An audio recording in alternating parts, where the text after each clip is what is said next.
మన ప్రధానమంత్రి మనకి పథకాల కోసం మనకి ఎంత రాబోతున్నాయి డబ్బులు?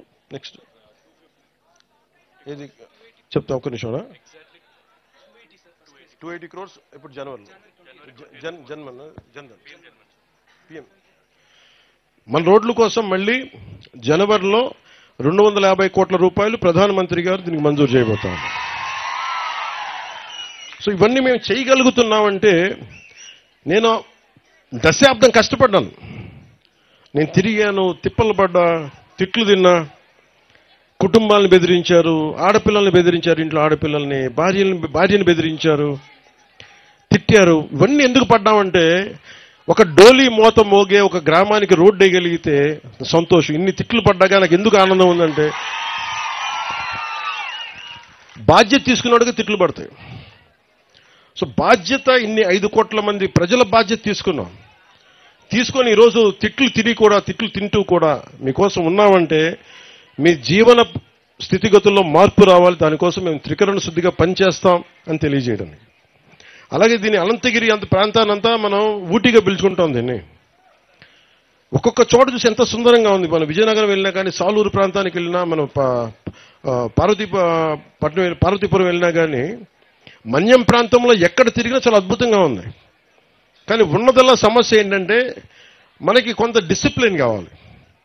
టూరిస్టులు కావాలంటే వారికి కొంత బాధ్యత నేర్పించాలి.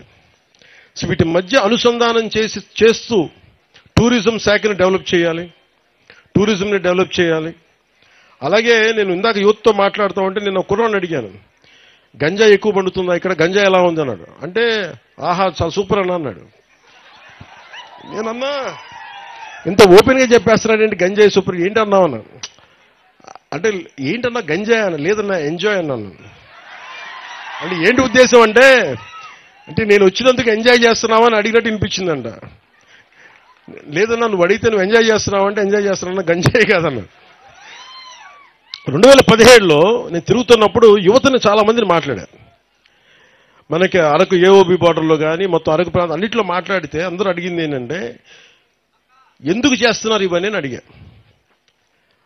అన్న మాకు డబ్బులు సంపాదించిన వేరే మార్గాలు ఏమన్నాయి చెప్పన్నా మాకు. ఇది ఒక సామాజిక సమస్యగా చూడాలి దీన్ని. ఇప్పుడు మనం గ్రామ దేవతలకి మన నైవేద్యం పెడతాం. అదే పట్టణాల్లోనూ మైదాన ప్రాంతాల్లో ఏం చేస్తారు, గుడి ఉంటే పులిహోర చేసో చక్కెర పొంగల్ చేసో పెడతారు. ఇక్కడ మనం ఏం పెడతాం, కొర్రలతో పొంగల్ చేస్తాం. బియ్యం ఉన్న చోట మనం అన్నంతో పొంగల్ చేస్తాం. అలాగే ఇక్కడ ఆచార వ్యవహారాలు ఒక్కొక్క నేలకు ఒక్కొక్క సాంప్రదాయం ఉంటుంది. గిరిజన సాంప్రదాయాల్లో మనకి కళ్ళు పెట్టడం దగ్గర నుంచి మనకి తల్లులకి, గ్రామ దేవతలకి, అలాగే గంజాయి పెట్టడం కూడా, గంజాయి ఆకుని ఇవ్వడం కూడా అది ఒక సాంప్రదాయం. అలాంటి సాంప్రదాయాల కోసం పెంచుకున్న ఈ గంజాయి మొక్క, ఇది సమస్య ఏమైపోయిందంటే, అది సంస్కృతి వరకు ఉండిపోతే పర్లా, గిరిజన ఆచార వ్యవహారాల వరకు ఉండిపోతే ఇబ్బంది ఉండేది కాదు. దాన్ని కమర్షియలైజ్ చేశారు, ఎక్స్పోర్ట్ చేశారు. ఎకరాల్లో వేలాది హెక్టార్లు పండించడం స్టార్ట్ అయిపోయేటప్పటికీ ఆంధ్రప్రదేశ్ ఈ రోజున గంజాయికి నెంబర్ 1 క్యాపిటల్ అయిపోయింది. మనం అనుకోవచ్చు ఏం జరుగుద్ది, గంజాయి మనకు మొక్క వేస్తాం పోద్దంటే. దీనివల్ల ఏం జరుగుతుంది అంటే, చాలా మంది యువత పాడైపోయి తాగేసి చిన్నపిల్లలకి చాక్లెట్ల రూపంలో ఇచ్చేసి, మొన్న ఈ మధ్యన కడపలో అనుకుంటా టీచర్ మీద తిరగబడి పిల్లలు కొట్టేశారు, గుండెల మీద కొడితే చనిపోయారు ఆయన. దానికి కూడా ఈ మొత్తం మంది ప్రభావం ఉందనేది పోలీసులు ఆ దిశగా కూడా ఆలోచిస్తున్నారు. అందుకని గంజాయి సాగుని మనం నిలువరించాలి. కానీ అలాగే నేను ఆలోచిస్తుంది ఏంటంటే, ముఖ్యమంత్రి గారి దృష్టి కూడా తీసుకెళ్ళి దీన్ని ఒక సామాజిక సమస్యగా కూడా చూడాలి. అందుకని టూరిజం మీకు మేజర్ మనీ అవుద్ది. మీరు కనుక టూరిజంని కనుక మీరు అప్లై చేసుకుంటే, ఉదాహరణకి మనకు 20 గ్రామాలు ఉన్నాయి. 20 గ్రామాల్లో మీరు 2 ఇళ్ళు కనుక ఒక హోమ్ స్టే లాగా అదే ఇల్లు బాగా కట్టి, అదే మట్టి బాగా కట్టి కనుక ఇవ్వగలిగితే, ఎవరైనా బయట వాళ్ళు వస్తే ఒక 2 రోజులు ఉంటే మీకు డబ్బు వస్తాయి. మీ చిన్న గ్రామాలకి డబ్బు వస్తాయి.